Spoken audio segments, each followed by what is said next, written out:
ꯑꯊꯣꯏꯕꯁꯨ ꯗꯥꯏꯅꯥꯅ ꯅꯣꯛꯐꯦꯠ ꯇꯧꯅ ꯌꯦꯡꯂꯛꯄꯗꯨꯗ ꯃꯥꯁꯨ ꯅꯣꯛꯅꯤꯡꯗ꯭ꯔꯕꯁꯨ ꯅꯣꯛꯐꯦꯠ ꯇꯧꯁꯤꯜꯂꯤ꯫ ꯑꯊꯣꯏꯕ ꯋꯥꯈꯜꯗ ꯈꯜꯂꯤ, ꯑꯁ ꯗꯥꯎꯒ ꯑꯃꯠꯇ ꯌꯥꯗꯧ ꯃꯥꯟꯗꯦ ꯇꯧꯔꯤꯁꯦ꯫ ꯗꯥꯏꯅꯥꯅ, ꯑꯊꯣꯏꯕ ꯃꯤꯗꯤ IAS ꯑꯣꯐꯤꯁꯥꯔꯒꯗꯣ ꯑꯣꯏꯗꯧꯔꯦꯀꯣ ꯀꯨꯏꯔꯔꯣꯏ꯫ ꯑꯗꯣ ꯌꯥꯝ ꯅꯥꯟꯅ ꯀꯥꯏꯗ ꯆꯠꯇꯣꯏꯅꯣ? ꯑꯊꯣꯏꯕꯅ, ꯏꯁ ꯋꯥꯔꯤꯗꯤ ꯅꯪꯁꯨ, ꯑꯩꯗꯣ ꯊꯕꯛ ꯑꯃ ꯆꯠꯂꯨꯒꯦ ꯇꯧꯕꯅꯦ꯫ ꯅꯤꯡꯊꯦꯝꯅ, ꯀꯩ ꯊꯕꯛꯅꯣꯅꯦ ꯏꯕꯨꯡꯉꯣ? ꯀꯌꯥꯝ ꯂꯨꯕ ꯊꯕꯛꯅꯣ? ꯐꯔꯦ ꯐꯔꯦ ꯊꯨꯅ ꯍꯦꯛ ꯍꯜꯂꯛꯎꯀꯣ, ꯉꯥꯏꯍꯥꯛ ꯂꯩꯔꯗꯤ ꯅꯃꯥꯟꯅꯕꯈꯩꯁꯨ ꯌꯧꯔꯛꯑꯅꯤꯅꯦ꯫ ꯑꯊꯣꯏꯕꯅ, ꯍꯣꯏ ꯄꯥꯎ ꯀꯨꯏꯔꯣꯏꯗ ꯊꯨꯅ ꯍꯜꯂꯛꯀꯦ꯫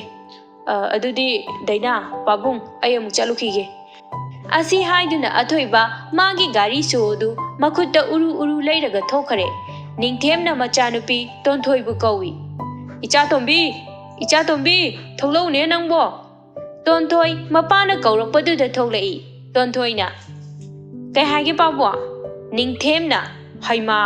ꯅꯪꯕꯨ ꯅꯣꯏ ꯆꯦ ꯗꯥꯏꯅꯥ ꯂꯥꯛꯂꯤꯁꯦ ꯈꯔ ꯂꯩꯃꯤꯟꯅꯧꯗꯅ꯫ ꯍꯣꯏ ꯄꯥꯎ, ꯆꯦ ꯗꯥꯏꯅꯥ ꯂꯥꯛꯑꯣ ꯃꯅꯨꯡꯗ ꯂꯩꯔꯨꯁꯦ꯫ ꯑꯁꯤ ꯍꯥꯏꯔꯗꯨꯅ ꯗꯥꯏꯅꯥꯒ ꯇꯣꯟꯊꯣꯏꯒ ꯇꯣꯟꯊꯣꯏꯒꯤ ꯀꯥꯗ ꯆꯪꯃꯤꯟꯅꯔꯛꯏ꯫ ꯗꯥꯏꯅꯥꯅ, ꯇꯣꯟꯊꯣꯏ ꯅꯨꯡꯉꯥꯏꯔꯤꯕꯣ ꯅꯪꯗꯤ? ꯅꯣꯏ ꯇꯥꯃꯣꯗꯤ ꯑꯗꯨꯝ ꯄꯥꯎ ꯐꯥꯎꯅꯕ, ꯅꯪꯒꯗꯤ ꯀꯨꯏꯔꯦꯀꯣ ꯄꯥꯎ ꯐꯥꯎꯅꯈꯤꯗꯕ꯫ ꯇꯣꯟꯊꯣꯏ ꯋꯥꯈꯜꯗ, ꯃꯁꯛ ꯑꯁꯤꯒ ꯑꯩꯈꯣꯏ ꯇꯥꯃꯣꯗ ꯑꯍꯣꯛꯀ ꯆꯥꯖꯔꯗꯅ, ꯑꯩꯈꯣꯏ ꯇꯥꯃꯣꯅ ꯄꯥꯝꯁꯨ ꯄꯥꯝꯕꯤꯔꯣꯏꯗꯅ꯫ ꯃꯅꯨꯡꯗ ꯇꯣꯟꯊꯣꯏꯅ ꯈꯜꯂꯤꯕ ꯋꯥꯈꯜ ꯑꯗꯨ ꯃꯄꯥꯟ ꯊꯣꯡꯗ ꯍꯥꯏꯗꯣꯛꯇ꯭ꯔꯕꯁꯨ ꯀꯩꯁꯨ ꯈꯟꯗꯕ ꯁꯥꯗꯨꯅ ꯈꯨꯝꯂꯛꯏ꯫ ꯀꯨꯏꯔꯦ ꯐꯥꯎꯅꯗꯕ꯫ ꯑꯩꯈꯣꯏ ꯇꯥꯃꯣꯒꯗꯤ ꯅꯨꯡꯇꯤꯒꯤ ꯋꯥꯔꯤ ꯆꯦꯒ ꯑꯗꯨꯝ ꯁꯥꯟꯅꯕ꯭ꯔꯥ? ꯅꯨꯡꯇꯤꯒꯤꯗꯤ ꯁꯥꯟꯅꯗꯦꯗ, ꯑꯩꯅ ꯐꯣꯟ ꯇꯧꯕꯗꯁꯨ ꯄꯥꯏꯔꯛꯇꯕꯁꯨ ꯌꯥꯎꯋꯦ, ꯊꯕꯛ ꯆꯤꯟꯕꯒꯤ ꯑꯣꯏꯔꯝꯃꯅꯤ ꯈꯜꯂꯕ꯫ ꯇꯣꯟꯊꯣꯏ ꯃꯆꯤꯟꯗ ꯇꯞꯅ ꯁꯣꯜꯂꯤ, ꯀꯜꯂꯛꯑꯦ ꯄꯦꯜꯂꯤ꯫ ꯗꯥꯏꯅꯥꯅ, ꯀꯩ ꯍꯥꯏꯕꯅꯣ ꯇꯣꯟꯊꯣꯏ ꯑꯩ ꯇꯥꯍꯧꯗ꯭ꯔꯦ꯫ ꯇꯣꯟꯊꯣꯏ ꯏꯛ ꯍꯥꯠ ꯇꯧꯗꯨꯅ ꯈꯨꯝꯂꯛꯏ, ꯆꯦ ꯗꯦꯜꯂꯤꯗ ꯗꯣꯛꯇꯔ ꯇꯝꯃꯦ ꯍꯥꯏꯕꯗꯣ ꯂꯣꯏꯔꯕ ꯍꯥꯏꯕꯅꯦ꯫ ꯗꯥꯏꯅꯥ ꯅꯣꯛꯐꯦꯠ ꯇꯧꯅ ꯍꯥꯏꯔꯛꯏ, 1 month ꯈꯤꯇꯪ ꯉꯥꯏꯔꯦ ꯂꯣꯏꯗꯧꯕ꯫ ꯇꯣꯟꯊꯣꯏꯅ ꯑꯃꯨꯛ, ꯑꯣ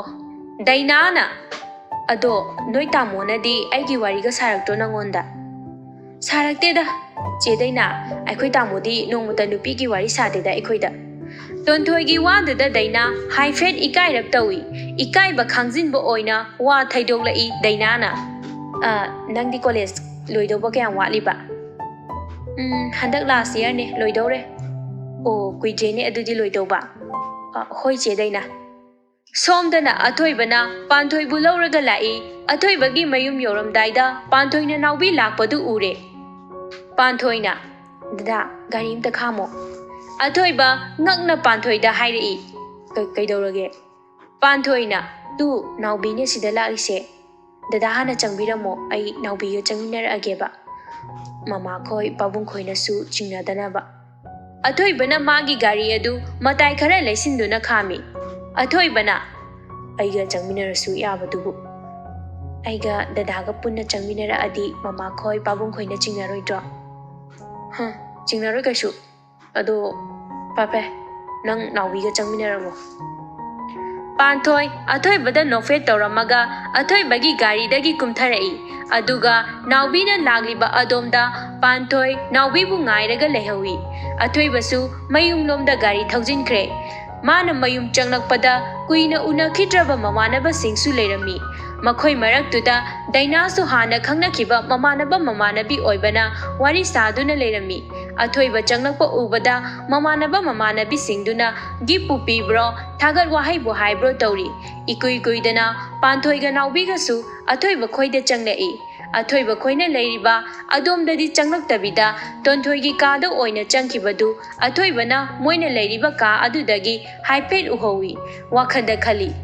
ꯑꯩꯅꯗꯤ ꯃꯥꯁꯦ ꯑꯩꯒꯤ ꯒꯔꯜꯐ꯭ꯔꯦꯟꯅꯤꯅ ꯇꯥꯛꯀꯦ ꯇꯧꯔꯤ, ꯑꯗꯨꯒ ꯃꯥꯅ ꯑꯩꯅ ꯂꯩꯔꯤꯕꯁꯤꯗ ꯆꯪꯂꯛꯇꯕꯅꯦꯕ, ꯃꯁꯤ ꯅꯨꯄꯤꯁꯦ꯫ ꯔꯣꯏꯍꯦꯟꯅ, ꯀꯩꯅꯣ ꯚꯥꯏ ꯅꯇꯨꯁꯦ ꯁꯣꯝꯗ ꯆꯪꯂꯛꯇ꯭ꯔꯤꯁꯤꯅ? ꯑꯊꯣꯏꯕꯅ, ꯈꯪꯗꯦ꯫ ꯅꯥꯀꯜꯗꯒꯤ ꯗꯥꯏꯅꯥꯅ, ꯀꯩ ꯈꯪꯗ꯭ꯔꯤꯅꯣ ꯑꯊꯣꯏꯕ? ꯅꯪꯅ ꯈꯪꯗꯕꯁꯨ ꯂꯩꯔꯤꯕꯣ? ꯑꯊꯣꯏꯕ ꯗꯥꯏꯅꯥꯅ ꯍꯥꯏꯔꯤꯗꯨ ꯈꯨꯝꯗꯦ, ꯅꯣꯛꯐꯦꯠꯇꯃꯛ ꯇꯧꯔꯒ ꯂꯩ꯫ ꯗꯥꯏꯅꯥꯅ, ꯑꯗꯣ ꯅꯪꯒꯤ ꯅꯃꯥꯟꯅꯕ ꯑꯅꯤꯁꯤꯗꯤ ꯑꯩ ꯍꯥꯟꯅ ꯈꯪꯗꯦ, ꯀꯩꯀꯩ ꯃꯤꯡ ꯀꯧꯒꯦ, ꯀꯩꯀꯩ ꯍꯣꯠꯅꯔꯤꯒꯦ ꯃꯣꯏꯗꯤ? ꯔꯣꯏꯍꯦꯟꯅ ꯗꯥꯏꯅꯥꯗ ꯍꯥꯏꯔꯛꯏ, ꯍꯦꯂꯣ ꯑꯩ ꯔꯣꯏꯍꯦꯟ, ꯑꯩ ꯍꯧꯖꯤꯛ ꯁ꯭ꯀꯨꯜꯒꯤ ꯑꯣꯖꯥ ꯃꯆꯥ ꯑꯃ ꯑꯣꯏꯖꯔꯤ꯫ ꯅꯤꯈꯤꯜꯅ ꯑꯃꯨꯛ, ꯑꯩꯒꯤꯅ ꯅꯤꯈꯤꯜ, ꯍꯧꯖꯤꯛ ꯏꯝꯐꯥꯜ ꯋꯦꯁꯀꯤ SI ꯑꯣꯏꯅ ꯂꯩꯖꯔꯤ꯫ ꯗꯥꯏꯅꯥꯅ, ꯑꯣ Yam phai aina Delhi da Dr. Tamjari handak loirani aiga thoibaga khangnabadi yang kuire angang oiringai dagi khangnarakpane tanja aduda mapaning them changlaktuna cha ising chana ba hairi makhoi chak chana ba lakpada mama pakpina tonthoi ne naubi ne panthoi ne punna sem saduna leirami dainana tonthoi moise namanabiro tonthoi na ummani chedena dainana o tonthoi khoidi athoiba khoina chak charingaida moidi chaba yaramde kona chani haina lehawi athoibana lona panthoi yengbadu dainana ui daina masadu sauningbana diloire athoibana panthoida yengbadu ubada adubu ma sauningbadu fasilli chak chaba loiraba matamda panthoi karino ama lokthokpa lakpada khanghaude athoibana panthoigi makhutu tap pairaga ka amada chingchilli panthoina kaino dada mi uni thado ose athoibana thadoloi ngasaidagi nangse phajana yengba phangjadi chak chabada lona yengbaduna mapung phade as thadolo base dada mini ukini haibani thadalo mi dada nangbo aibu amu phawu utribro ha Naubina panthoi haina kaurokpaduda panthoi athoibadu inthoktuna kadudagi thokre athoiba machinda solhawi kainu pino sibo yengi makai penda sibo asuk yang nusiba nupi sibo kainu me Numitu mayam harau haujinkre athoiba training hayeng chalane haiba numituni athoiba panthoiga achikpa lamhang amada unari athoibana ai training ga amata chaningreda yaroi ko chataba ai chatkhraga nang nupa atopa ama koiramadi ai mangjarene aidi kaidawagi nupa atopa koidoriba dadane koikhitise officer oidawrabanina nupi masak phajaba singsu mayam thengnarani aiga kawbi khibra khangpote dadana nupi masak phajaba kaya thengnarasu aigi angang machadawna nusibati leroida yam male asengbaini nangbo ai oidaba ngangba hiteko dada haune aise kayam nusi nangbu nusibase kaiga changdamnani haiba ai khangde changdamnanaba posu leite aigi thawai sidagi hena nangbu nusi aisu dadabu yam nusi athoiba panthoida munna yengduna hairi kaiba hojiki wahaido ai tahawde amtaga hairuse maram mokpane Panthoi ikaina khumlai tahaudadi tolo amu hanba ikai athoiba nokfe tongna hairei nuksibana aigi nupise panthoina as warigadi athoiba phaginate panthoi ai nanga karigumba kaina bataradi ngawraga chatau male kaina dada aduma haidubo ai dadagi ningba thugairi dada training halakti phawba dada bu ngaiduna leiramge ai training se hek loibaga luhongdaba yatre ai nupise kuina leisaduna thambasi ai sumsum pakhalakadawre ai ngamkhiroi ko ai thabaka amta tawkhige nang thabak tawba ngai leiradi aidi hanurani panthoi nokladuna hairi hanurasu aidi dadada leini atopa nupadaga leiba ngamjaro yengunase nokpada kayada phajariba Panthoi noklamba adu fat lepi aduga hairei dada halasira thingjilae as matam sisu kaidau thela inu khangdeme angang macha ngasi ekhoida chakhasira Panthoi ngakna karan ngangnu ko dada lao halase dada su hayeng chatladuina mama khoi pabung khoina pakhatna rambaneba halasila odada Asi haiduna panthoina athoibagi makhutu paiduna chingkhatli halasi haina athoibasu panthoigi mataududa nokfe tongna haugalai aduga panthoibusu mayumda thinjinbiramme athoiba mayum yorokpaga magi kada hayengi pugadaba posing adu pek toksili mapani themsu changlaktuna machagi awat apa hangli Mathangi numitu athoiba training chatnaba tauri mapanda mapaga machanupiga imungdagi tholakpa ngairi athoiba lining thau khoiramba loiraga thoklai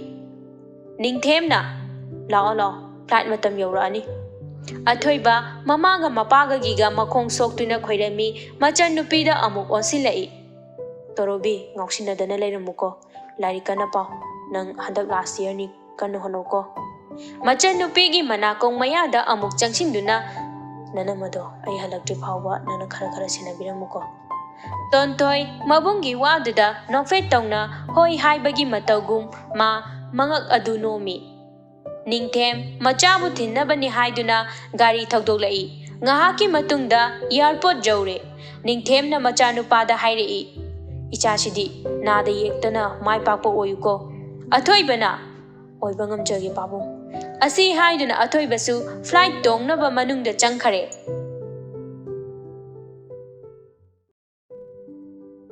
athoibana training chatkraba matung somdadi dainaga athoibaga luhongbagi wari pumba ningthemga ibobiga loisinarami athoibana training hek loibaga tholakpada luhongna si haina wari sanarami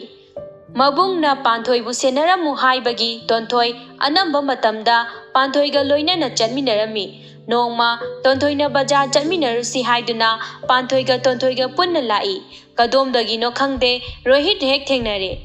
rohit na aigi nupi panthoi kai leiba laklino noi tamo ai leibiramagedana panthoi na darohit mafam ase bajar ni ikaiba khara khangnabadi phai rohit na aigi nupi dabu kai kaiduba aidi natro bhai asi haiduna lakminariba mamanabasing aduga noi tontoina he mi sina ikai khangloina khangdadi ikainaba hidak leite dunine rohitna kaino tonthoi nang haidoi ngondro tonthoi machindu chingnaga noi aduga hairei panbra daru hitna khalibada adu adum oiramani kaino rohitna o nangse kayam phawo nupino ha tonthoi su hande ai phawi kaina daru hitta haikhibro ha pantwa aidi aikhoi adaida hui ikai khangdaba khara leye thonglaga chathoklasira khangdeda rohitna hoi tonthoi nang wanganguda khara khalaga ngangwana fani ko tonthoi na kaino daru hit aina ngasaidagi ngangliba singse khalla ngaktani kaino daru hitongna khandabida wangangbodo aidi kaya hainajadabado khangbire ko rohitna oh adudi nang yam phawresini ne nang yam phawe hairabanina nangi namanabise aina sidagi phabada kanana kaidongamge haidu yingtaredana asi haiduna panthoigi makhut adu pairakpada khanghaude tontoina rohitki mamaida khubakna sapu kanna thajili tontoina khangbra nupi se noina sanaponi khanbra ha asi haiduna panthoigi makhutu tontoina chingduna chatki rohitna tontoina tharamniba mamai adu nanduna machinda soli nangshu aingonda singnarabanina aina kaitawwa ngamge haidu namit thitna yengo asi haiduna tonthoi khoina chatkiba adomda yengduna lehaure rohit khoi panthoina tonthoi daru ise ayam kije college ka kadowa tale toklasha khangde ai tonthoi kai college toktiba exam khita ngaira kansida daru ise midi phajana usite masinu pase aina sauningdana aikhoi tamoda haidokani ko panthoi tonthoi dadadi haidokano magi maching mata duga soidana phatanungda tholadi tonthoi nang na maro ama aikhoi tamogi wabi basima aikhoi tamona maron ama nang senau sina ai ngau chendore ko asi yare ba ado nang de aikhoi tamoga adum pa phaunari banatra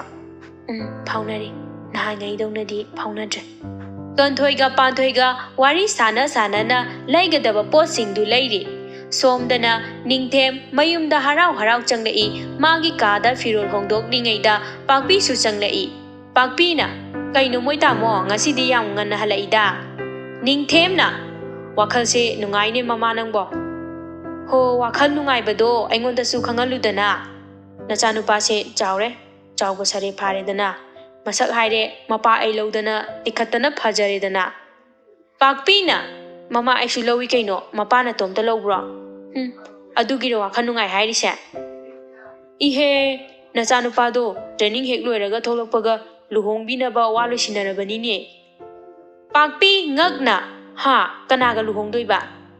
atai nateda itau ibobigi naitom pokchabi icha dainagani dana che daina kaidawe baba haina moigi kagi thongjindudagi haira ammi icha tombi nangdi kaida chaluriba pabung halakpada leiramdena Bazada chalui ne pabung ado chedai naga yam pankido kai matangi no pabung ningthem nokfe tong na khumlei noi tamoga chedai naga luhong bagi wani da kai no hasiba ningthem na haima kai dauragi cha tumbe noi tamo luhong bagi wa hairaga nangna do yam pakhali duba ton thoina pabung adui wa dubu akoi tamo di khanglabo ipana mangonda haidida ma training hek loiraga halakpada ne luhong bagi wa loirabani noi pabung ibo biga akoi tamo na bu yarakadra ne adui wa duba hey mapa aina haiba wabu mana kai dawbagi yaroi dunu ne adubu ne sigi wasi nabungda di hai khini ko tawriba thabuk to amu pungning changloi ningthem kol ama lakpagi mapan romda thokre tonthoi mamagi manakta phami ima aikoi pabung na wari se tamo tholaga nanjao amadi soidrabani ima su khangde ibema aingonda wahang amata hanglapote napagi ninglekpaduni mana tawrise aidi madugi daina haibi nupido aigi inamaga oiradi onthokna hainaroidorida pakpina amo nangta natene imasuni ado angangdo imasu kaya hainadene magi mieng na yengdo yengbada yam hainadene imadi ima kaino ma haibiura aina tamo tholaaga lanjau thorani haidugi maram pakpina hayune aikoi tamogi nuksina jabi nupi ama leibane haiba pakpi ngakna macha nupi da hairei ha aikoi athoiba kanano nupi dubo nang khangro atai nateda panthoi dune pakpi macha nupi gi waduda amukke hena ngakpadu oire aduga machinda soli icha panthoiga tonthoina amo hoiba ima aikoi tamo ne yam nushibane ba panthoina su aikoi tamo bu yam khanjabane mabani yam nushinabane ima pakpina icha panthoidi aina su yam pamine nangbo adubu nabungnadi kari amu haidoriba wafamsi napabungda haidoktabadi yade kona phatanungda tholotringai sida khangde ima aidi panthoiga tamoga kaina hanba yaroi asi hairamaga magi karomda changkhre pakpi machanupi gi wadu tarubadagi kokchawbi kare machanupagi ningjabadu thunglaroidra khalubada somdana panthoi athoibaga phone da wari sari athoibana dadagi angang macha panthoi machin khumduna noi aduga khumlei how athoibana nushibana aigi angang macha se adu dada training loido kya walige loidore kitangai loidowa yam wabro ne nangbo ai ngai bese wadeda sum hangbane ai hek tholokpaga nang pharaga chendoini as tawra adabane magi thoksi phagiro ai aise asengi nang pharaga chendoini aina phada su yabadubo phadadi nangdi thabak tawkhini na adum hek khailei nangai bada ai hanu thokladi loiredana pantoi athoi bagi waduda kanne hekta nui hanurasu dadadi aige adum oidine aisu dadagi nupini haibada mai choptanaba thaba amatangi tawkhiniye tu asidane aina pharaga cheni hairise aina adu dada karigumba aina taba nupi ama dadaga luhongni hairadi kamai tawne kai wahang no dude nongutabu khalutene aigi laipana dubu aina khandana kanana khanduino aigidi nang khankiba kuirena nang nataba nupi aigi laipana ohaloye dadabu thajawo aina dadabudi yam thajaye aigi thajabase mangan biganu ko dada akhoi tonthoiga adum loinara chatminariba natro chatminariye ado dada ai thangnage thabaki da losilukige horen amu sanaraseba hoi thabak tawni do tawjauro aikhoi da leira kandadi aina nangi thabak amata taholo nungaina thambidoini da thabak adum tawjage imungi thabak tawdaba mose mina phajana ngangnadabane khangbra athoiba panthoigi waduda nokfe tawje aduga hairei hoi nangna tawne haido tawjauro aisu thamlage ado angang macha nasado nahanganu ko nang naradi dada somda lephang khangloiba ko hoi ado dada su nahanganu ko ado iPhone thamlage thamo panthoi athoibaga phone thamnakhre panthoisu imungi thabak ingkhang manega punna tawminari ningthemda pakpina machanupagi khangnaba lei haibado hairami ningthemna ꯈꯪꯅꯕ ꯅꯨꯡꯁꯤꯅꯕ ꯍꯥꯏꯕꯗꯤ ꯄꯥꯈꯪ ꯂꯩꯁꯥꯕꯤ ꯍꯧꯅ ꯁꯥꯅꯤꯅꯦ ꯑꯗꯨꯕꯨ ꯅꯨꯡꯁꯤꯅꯔꯝꯗꯕ ꯃꯤ ꯀꯌꯥ ꯑꯃꯁꯨ ꯂꯩꯃꯤꯟꯅꯔꯒ ꯂꯣꯏꯅ ꯅꯨꯡꯁꯤꯅꯔꯛꯄ ꯉꯥꯛꯇꯅꯤꯅꯦ ꯃꯃꯥ ꯄꯥꯛꯄꯤꯅ ꯑꯗꯨꯕꯨ ꯃꯣꯏ ꯇꯥꯃꯣ ꯏꯆꯥꯒꯤ ꯅꯨꯡꯉꯥꯏꯔꯣꯏꯗꯕ ꯊꯃꯣꯏ ꯀꯥꯏꯒꯗꯕ ꯊꯕꯛꯇꯤ ꯑꯩ ꯄꯥꯝꯗꯦ ꯃꯃꯥ ꯅꯪꯕꯨ ꯒ꯭ꯌꯥꯟ ꯇꯥꯎꯅꯦ ꯍꯥꯟꯅ ꯅꯨꯡꯁꯤꯅꯔꯛꯇꯅ ꯂꯨꯍꯣꯡꯈꯤꯕ ꯀꯌꯥ ꯑꯃꯁꯨ ꯌꯥꯝ ꯅꯨꯡꯁꯤꯅꯅ ꯂꯩꯃꯤꯟꯅꯈꯤꯕ ꯀꯌꯥꯅꯤ ꯅꯨꯡꯁꯤꯅꯔꯛꯄ ꯈꯨꯗꯤꯡꯃꯛ ꯊꯨꯡꯅꯅꯤ ꯍꯥꯏꯕꯗꯤ ꯂꯩꯇꯦ ꯐꯔꯦ ꯅꯪꯅ ꯉꯁꯥꯏꯗꯒꯤ ꯃꯔꯩ ꯌꯦꯠꯂꯤꯗꯨꯕꯨ 이붕옥이 강나제 하이브도 까나노네 아테이냐 때다 이자 반토이두네 닝템 ngakna kari panthoi haidi aikhoi tongi mamana bidu natro pakpina hoi ningthem sauna kari ma gumana aigi ima oibadi oithoktabani pakpina kari nu moi tamo panthoi do gyan haira tai nupi ama oibagi magun sune yawi ada kai walige he mama gyan tarage hekte yaradro moiga aikhoiga ngai shen oinabada chana dene lawai macha moina aikhoiga ngai shen kamai oise haibano pakpina amo moi tamo lawai macha sumine thamoi panbane nungsiba masa khangbane ningthemna ha luhongbaje thujindaba yadre ibungo hek tholokpaga warai popusinaba hairani ai pakpina aidi ibungugi wa amata tabigi se hairisini moi tamo hangnaroi mapa aina haiba wadabu mana yadaba yabro aina makhoi ani leinariba mari adu soinana thugaigani moi tamo se magi ibobi haidugi hek punmadagi pura be nupa du oleme wa amata gyanta na ngangna be yadisibu haying na cha nupa adu thoklaga lanjao ma thokpa tari ni moi pabung kaidobagi lan thoktoinu ne mapa aingondagi nupi duni hena lubro luna rogodro mama nangbu gyanta un he ai wayang angni deko aigi itau ibobigi macha nupi ado aigi imo oibada matik chaini nangbo masa doctor ni adugi angang mingam biduga aigi imo oigedawribaduga changdamnaba karisu yaroi ni he aidi kaya pamjade moi tamo doctor oijarasu nupi amagi magun chende ne is managa ai layeng handuiba ai layeng handau sarupudine ai sijakibana phai haisini hey mama nangni hengkiba khangponte ne he namau doctor duna aingondagi nusiba hengkibasu hare hare yare yare moi tamo aigi wadi ibungo la aga tawbana phaniko tholokadawsu kuiramaroi ma thoklaaga lan sanadingaidane tana hobana phai hairi basini kari lano ne nupi macha adugi damakta mapa aingonda mana lan tawngomgadro ho yingna sengna se adubune moi tamo mama mapa nusibaga magi nusijariba nupi nupa nusibaga nusiba makhan khenai ko si matangdadi khangbiu ho adudi nanai nupi tumjarukhige moi tamo nacha nupa kamaina haijillaga luhongan sige khanbi hoko ai tumba changjare asi hairaduna fat launa moigi kada changkhare ningthem wakhalda aigi ningba asi kahanbe yade ningthem aina tawgi khankiba thabak amata tawdana toktri aigi icha nupa dagi panthoi laptho anbana afaba oirani luhongba si kahanbe yade Mathangi numitu tonthoi naubi panthoi college ki canteen da phammi tonthoi panthoi da ngasidi nungaitana yengi panthoi na tonthoi kaidorage nangbo aibu nahangai ujibagum adum yengi duba tonthoi na khangde panthoi nangse ngasidi yam nusi naubi na amu kaino haisibo nahan khaidi panthoi nusi do haisa tonthoi mapi ira chen na hairei ngasina yam hena nusiba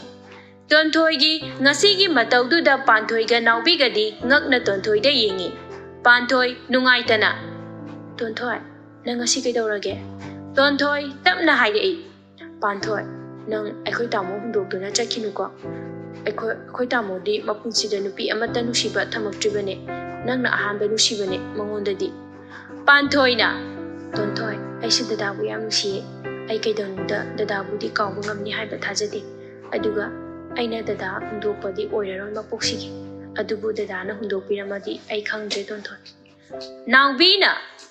kaino set oiba wari ngakta sanai duba kaidobagi hundokna duino anima amta hundokna bayaroi natraga da athoibana hek thoklokpaga panthoi nang chengkhro adu oiradi hundokna dedana panthoi chalo he ada mi ai lai makhayam tamda wali jani naubina ado tonthoi nang kanano mana yam nusijaba mali ko tonthoi na naubi nangi karando amta nganglakhinu ko karan nati asengbai ni nupi nangbo panthoi na Kanano haise akhoi college ta tambra. Naubi na tamde thabak ka tawreda. Tonthoi na kanano haise. Naubi na atai nate da ni khilduni. Nahan aina thabak ama chatpada ma duty tarame ada mana aigi number lahauba wari sum sabada tonthoi gi maram ta hang leiba panthoi na dani khildi yam phai kaino tude tonthoi na amu yari ko na bani yade ko midi thabak tawba nupa masak su phajaba nupa naga nusi leirami ko tonthoi mami tu faina naubi de yengi naubi na tonthoi de yinglakpadu da michi phat khachili panthoi na Dani khina tonthoi nusi kaina di hairak tribo naubi naubi na madu nupa dusu tonthoi je nusi bana di loraba hai ngam da leiri nupa thokman ki je aina su hairi ni tonthoi na lao changla si ayang ware sida sum leira di ne wari je yang ngang na rak tore class changla si la o asi haira ga makhoi ahum punna class ta changmi na khirami